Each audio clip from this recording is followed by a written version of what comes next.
Hello ಮಕ್ಕಳೇ, welcome back to my channel. ಇವತ್ತಿನ ವಿಡಿಯೋದಲ್ಲಿ ನಾವು 3ನೇ ತರಗತಿಯ ಕನ್ನಡ ಪುಸ್ತಕವಾದ ಸವಿಗನ್ನಡ ಭಾಗ 1 ಈ ಪುಸ್ತಕದಲ್ಲಿನ ಮೊದಲನೆಯ ಪದ್ಯ ತುತ್ತೂರಿ.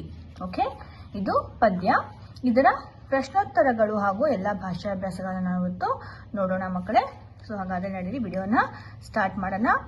ನೀವೇನಾದರೂ ನಮ್ಮ ವಿಡಿಯೋನ ಫಸ್ಟ್ ಟೈಮ್ ನೋಡ್ತಾ ಇದ್ರೆ ಮಕ್ಕಳೇ, ಪ್ಲೀಸ್ ನಮ್ಮ ಚಾನಲ್ನ ಸಬ್ಸ್ಕ್ರೈಬ್ ಮಾಡ್ಕೊಳ್ಳು. ಹಾಗೆ ಈ ವಿಡಿಯೋ ನಿಮಗೆ ಇಷ್ಟ ಆಗಿದ್ರೆ ಒಂದು ಲೈಕನ್ನು ಕೊಡಿ ಮಕ್ಕಳೇ. ಯಾಕಂದರೆ ನಮ್ಮ ಚಾನಲ್ನಲ್ಲಿ 1ನೇ ತರಗತಿಯಿಂದ 10ನೇ ತರಗತಿಯವರೆಗಿನ ಎಲ್ಲ ಕನ್ನಡ ನೋಟ್ಸ್ಗಳು ನಿಮಗೆ ಲಭ್ಯ ಇರುತ್ತೆ ಮಕ್ಕಳೇ. ಓಕೆ, ಸರಿ ನಡೀರಿ ವಿಡಿಯೋನ ಸ್ಟಾರ್ಟ್ ಮಾಡೋಣ. ಮೊದಲಿಗೆ ನೋಡಿ, ಇಲ್ಲಿ ಪದಗಳ ಅರ್ಥವನ್ನು ಕೊಟ್ಟಿದ್ದಾರೆ ಮಕ್ಕಳೇ. ಕಾಸು, ಕಾಸು ಅಂದರೆ ಹಣ. ಓಕೆ, ಜಂಭ, ಜಂಭ ಅಂದರೆ ಅಹಂಕಾರ. ಹಾಳಾಗು ಅಂದರೆ ಕೆಟ್ಟು ಹೋಗು. ಸದ್ದು ಅಂದರೆ ಸಪ್ಪಳ. ಸಂಜೆ, ಸಾಯಂಕಾಲ. ಓಕೆ, ಇವಿಷ್ಟು ಇದರಲ್ಲಿ ಬಂದಂತಹ ಮುಖ್ಯ ಪದಗಳ ಅರ್ಥಗಳು ಮಕ್ಕಳೇ. ಈಗ ಟಿಪ್ಪಣಿ, ತಗಡು. ನೋಡಿ, ಇಲ್ಲಿ ಬಣ್ಣದ ತಗಡಿನ ತುತ್ತೂರಿ ಅಂತ ಇದೆ. ತಗಡಿನ ಅಂದರೆ ತೆಳುವಾದ ಲೋಹದ ಹಾಳೆ. ಓಕೆ, ಇದರ ಅರ್ಥ ತೆಳುವಾದ ಲೋಹದ ಹಾಳೆ ಅಂತ. ಕೊಳ, ಕೊಳದ ಬಳಿ ಅಂತ ಹೇಳಿ ಇಲ್ಲಿ ಬಂದಿದೆ ನೋಡಿ, ಇಲ್ಲಿ ಕೊಳದ ಬಳಿ ಅಂತ. ಕೊಳ ಅಂದ್ರೆ ನೀರಿನ ತಾಣ ಅಥವಾ ಕೆರೆ, ಸ್ಮಾಲ್ ಲೇಕ್ ಅಂತ. ಓಕೆ, ತುತ್ತೂರಿ, ತುತ್ತೂರಿ ಅಂದ್ರೆ ಇದು ಒಂದು ವಾದ್ಯ, ಊದುವ ವಾದ್ಯ. ಇಲ್ಲಿ ನೋಡಿ ಊದ್ತಾ ಇದ್ದಾರಲ್ಲ, ಇದಕ್ಕೆ ತುತ್ತೂರಿ ಅಂತ ಹೇಳ್ತೀವಿ. ಸರಿಗಮ್ಮ ಪದನಿ ಅಂದ್ರೆ ಸಂಗೀತದ 7 ಸ್ವರಗಳು. ಓಕೆ ಮಕ್ಕಳೇ, ಇವಿಷ್ಟು ಈ ಪದ್ಯದಲ್ಲಿ ಬಂದಂತಹ ಮುಖ್ಯ ಪದಗಳು. ಓಕೆ, ಸ್ವಲ್ಪ ಕಠಿಣ ಪದಗಳು ಅಂತ ಹೇಳ್ತೀವಲ್ಲ, ಸೊ ಆ ಥರ ಸ್ವಲ್ಪ ಕಠಿಣ ಪದಗಳು, ಅದನ್ನ ಅರ್ಥ ಮಾಡ್ಕೊಂಡ್ರೆ ನಿಮಗೆ ಈಸಿ ಆಗುತ್ತೆ. ಇವಾಗ ನಾವು ಅಭ್ಯಾಸವನ್ನ ನೋಡೋಣ ಮಕ್ಕಳೇ. ಅದರಲ್ಲಿ ಮುಖ್ಯ ಪ್ರಶ್ನೆ ಕೊಟ್ಟಿರುವ ಪ್ರಶ್ನೆಗಳಿಗೆ ಒಂದೊಂದು ವಾಕ್ಯದಲ್ಲಿ ಉತ್ತರಿಸಿ ಅಂತ ಇದೆ ಮಕ್ಕಳೇ. ಓಕೆ, ಪ್ರಶ್ನೆ 1, ಕಸ್ತೂರಿಯು ಏನನ್ನ ಕೊಂಡನು? ಕಸ್ತೂರಿಯು ತುತ್ತೂರಿಯನ್ನ ಕೊಂಡನು. ಓಕೆ, ಪ್ರಶ್ನೆ 2, ಕಸ್ತೂರಿ ಎಲ್ಲಿ ತುತ್ತೂರಿ ಊದಿದನು? ಉತ್ತರ, ಕಸ್ತೂರಿ ಕೊಳದ ಬಳಿ ತುತ್ತೂರಿ ಊದಿದನು. ಕಸ್ತೂರಿಯು ತುತ್ತೂರಿಯನ್ನ ಯಾವಾಗ ಊದಿದನು? ಕಸ್ತೂರಿಯು ತುತ್ತೂರಿಯನ್ನ ಸಂಜೆಯಲ್ಲಿ ಊದಿದನು. ಜಂಭದ ಕೋಳಿ ಯಾರು? ಜಂಭದ ಕೋಳಿ ಕಸ್ತೂರಿ. ಈಗ ಪ್ರಶ್ನೆ 5, ಜಂಭದ ಕೋಳಿಗೆ ಏಕೆ ಗೋಳಾಯಿತು? ಬಣ್ಣದ ತುತ್ತೂರಿ ಹಾಳಾಯಿತು, ಆದ್ದರಿಂದ ಜಂಭದ ಕೋಳಿಗೆ ಗೋಳಾಯಿತು. ತುತ್ತೂರಿ ಏನಾಯಿತು? ತುತ್ತೂರಿ ನೀರಿನ ಪಾಲಾಯಿತು. ಮುಖ್ಯ ಪ್ರಶ್ನೆ ಈ ವಾಕ್ಯಗಳಲ್ಲಿ ಬಿಟ್ಟಿರುವ ಸ್ಥಳವನ್ನ ಸೂಕ್ತ ಪದದಿಂದ ತುಂಬುವಂತ ಇದೆ. ಫಸ್ಟ್ 1, ಬಣ್ಣದ ತಗಡಿನ ತುತ್ತೂರಿ. ಇಲ್ಲಿ ನಾವು ತುತ್ತೂರಿ ಅಂತ ಬರಿಬೇಕು. ಪದ್ಯದ ಮುಂದಿನ ಸಾಲನ್ನ ಅವರು ಬಿಟ್ಟಿದ್ದಾರೆ ಮಕ್ಕಳು, ಅದನ್ನು ನಾವು ಪೂರ್ತಿ ಮಾಡಬೇಕು. ಕಸ್ತೂರಿ ನಡೆದನು ಬೀದಿಯಲ್ಲಿ, ಜಾರಿತು ನೀರಿಗೆ ತುತ್ತೂರಿ, ಬಣ್ಣದ ತುತ್ತೂರಿ ಬೋಳಾಯಿತು. ಓಕೆ, ಈಗ ನೋಡಿ, ಮುಖ್ಯ ಪ್ರಶ್ನೆ ಈ ಕಥೆಯನ್ನ ಓದಿ ಕೆಳಗಿನ ಪ್ರಶ್ನೆಗಳಿಗೆ ಉತ್ತರಿಸುವಂತ ಇದೆ ಮಕ್ಕಳೇ. ಇಲ್ಲಿ ಒಂದು ಸಣ್ಣ ಪ್ಯಾರಾಗ್ರಾಫ್ ಕೊಟ್ಟಿದ್ದಾರೆ, ಒಂದು ಸ್ಟೋರಿಯನ್ನ ಇಲ್ಲಿ ನಮಗೆ ಕೊಟ್ಟಿದ್ದಾರೆ ಮಕ್ಕಳೇ. ಹಾಗೆ ಇಲ್ಲಿ ಕೆಲವೊಂದು ಪ್ರಶ್ನೆಗಳನ್ನ ಅವರು ಕೇಳಿದ್ದಾರೆ. ಫಸ್ಟಿಗೆ ನಾವು ಇದು ಪ್ಯಾರಾಗ್ರಾಫ್ ಅನ್ನ ಓದಬೇಕು.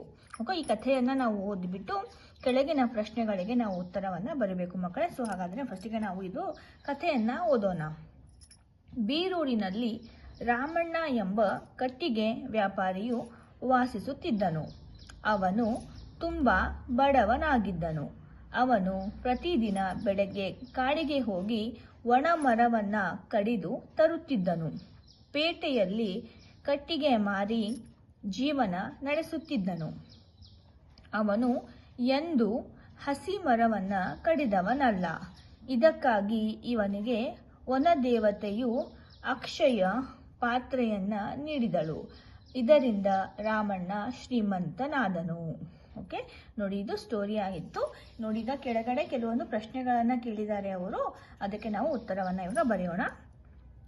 ಪ್ರಶ್ನೆ 1, ರಾಮಣ್ಣ ಯಾರು? ಓಕೆ, ನೋಡಿ ಇಲ್ಲಿ ರಾಮಣ್ಣ ಒಬ್ಬ ಕಟ್ಟಿಗೆ ವ್ಯಾಪಾರಿ. ನೋಡಿ ಇಲ್ಲಿ ಕೊಟ್ಟಿದ್ದಾರೆ, ಬೀರೂರಿನಲ್ಲಿ ರಾಮಣ್ಣ ಎಂಬ ಕಟ್ಟಿಗೆ ವ್ಯಾಪಾರಿಯು ವಾಸಿಸುತ್ತಿದ್ದನು ಅಂತ ಇದೆ. ಅವನು ಯಾರು? ರಾಮಣ್ಣ ಕಟ್ಟಿಗೆಯ ವ್ಯಾಪಾರಿ. ಓಕೆ, ಈಗ ಪ್ರಶ್ನೆ 2, ರಾಮಣ್ಣ ಎಲ್ಲಿ ವಾಸಿಸುತ್ತಿದ್ದನು? ನೋಡಿ ಇಲ್ಲಿ ಫಸ್ಟಿಗೆ ಕೊಟ್ಟಿದ್ದಾರೆ, ಬೀರೂರಿನಲ್ಲಿ ರಾಮಣ್ಣ ಎಂಬ ಕಟ್ಟಿಗೆ ವ್ಯಾಪಾರಿ ವಾಸಿಸುತ್ತಿದ್ದನು ಅಂತ ಕೊಟ್ಟಿದ್ದಾರೆ.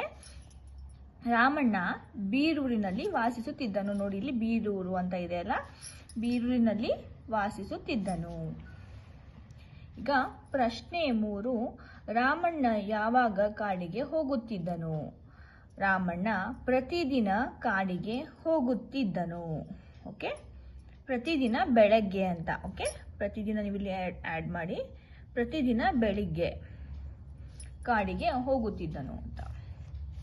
ಈಗ ಪ್ರಶ್ನೆ 4, ವನದೇವತೆಯು ರಾಮಣ್ಣನಿಗೆ ಅಕ್ಷಯ ಪಾತ್ರೆಯನ್ನ ಏಕೆ ನೀಡಿದಳು?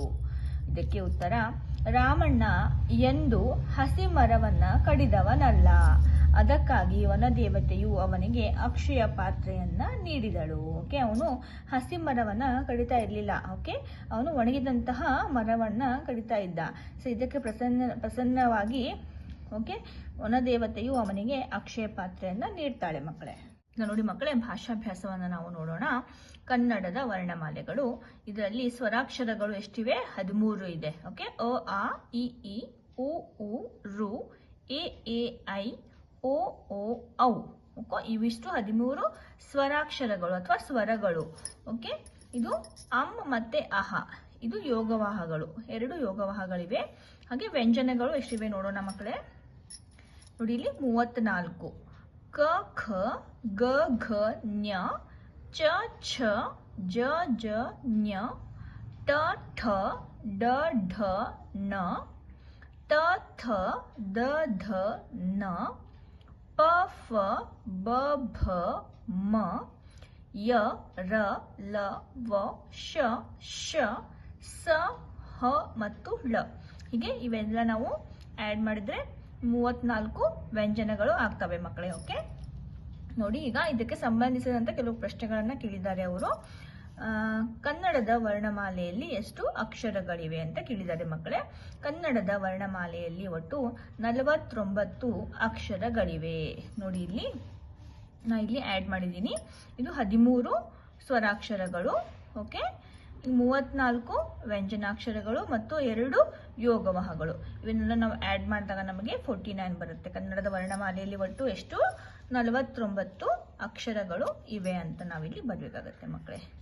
ಈಗ ಪ್ರಶ್ನೆ 2, ಕನ್ನಡ ವರ್ಣಮಾಲೆಯ ಅಕ್ಷರಗಳನ್ನ ಎಷ್ಟು ಗುಂಪುಗಳಾಗಿ ವಿಂಗಡಿಸಲಾಗಿದೆ? ಕನ್ನಡ ವರ್ಣಮಾಲೆಯ ಅಕ್ಷರಗಳನ್ನ 3 ಗುಂಪುಗಳಾಗಿ ವಿಂಗಡಿಸಲಾಗಿದೆ.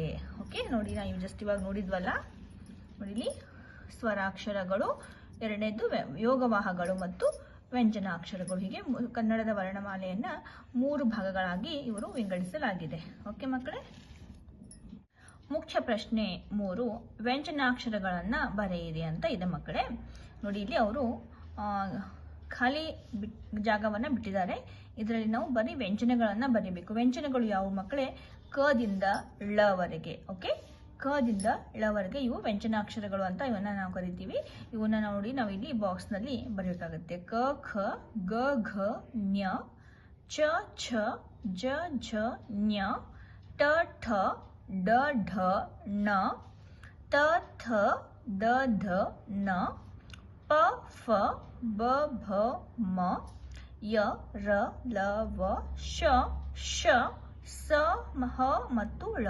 ಹೀಗೆ ಅವರು ಬಿಟ್ಟಿರುವಂತಹ ಜಾಗದಲ್ಲಿ ನಾವು ವ್ಯಂಜನಗಳನ್ನು ಬರೀಬೇಕು ಮಕ್ಕಳೇ. ಇವಾಗ ಮುಖ್ಯ ಪ್ರಶ್ನೆ 4, ಈ ಕೆಳಗೆ ಗುಂಪಿನಲ್ಲಿರುವ ಅಕ್ಷರಗಳಲ್ಲಿ ಸ್ವರಗಳನ್ನ ಆರಿಸಿ ಬರೆಯಿರಿ. ಸ್ವರಗಳು ಯಾವುವು ಮಕ್ಕಳೇ?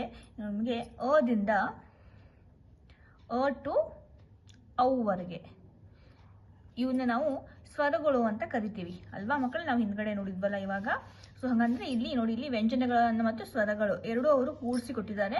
ಇದರಲ್ಲಿ ನಾವು ಅದಿಂದ ಔವರೆಗಿನ ಅಕ್ಷರಗಳನ್ನ ಆರಿಸಿ ಇಲ್ಲಿ ಬರಬೇಕಾಗತ್ತೆ.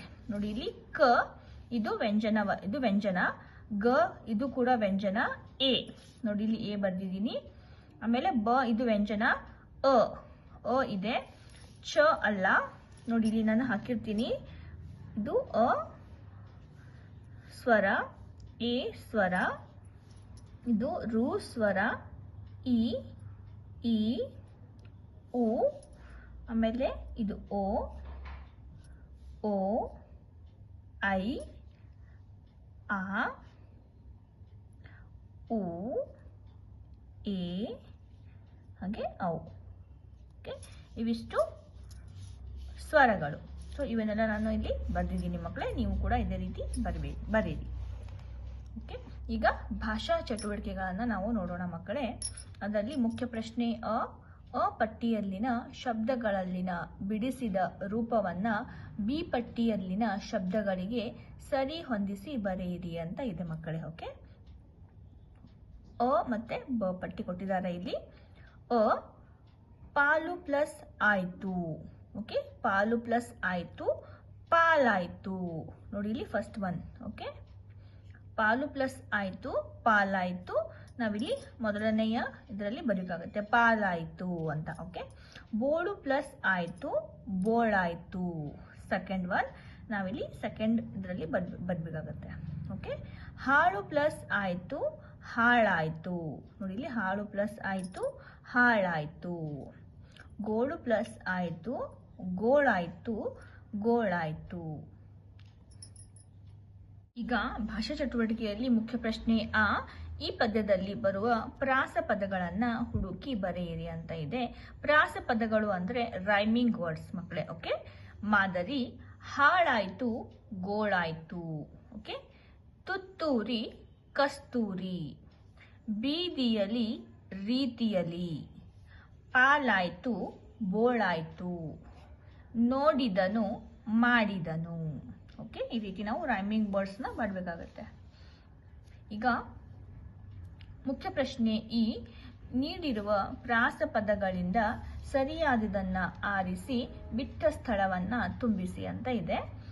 ಓಕೆ, ತುಂಬಿಸಿ ಬರೆಯಿರಿ ಅಂತ ಇದೆ ಮಕ್ಕಳೇ. ಇಲ್ಲಿ 4 ಆಪ್ಷನ್ಸ್ನ ಕೊಟ್ಟಿದ್ದಾರೆ ಅವರು. ಓಕೆ, ಇದರಲ್ಲಿ ಯಾವುದು ಸರಿ ಹೊಂದುತ್ತೆ ನಾವು ಅದನ್ನು ಓದ್ಬಿಟ್ಟು ಈಗ ಬರೆಯೋಣ. ನೋಡಲು ಬೇಕು ಕಣ್ಣು. ನಾವು ಯಾವ್ದ್ರಿಂದ ನೋಡ್ತೀವಿ? ಕಣ್ಣಿನಿಂದ ನಾವು ನೋಡ್ತೀವಿ.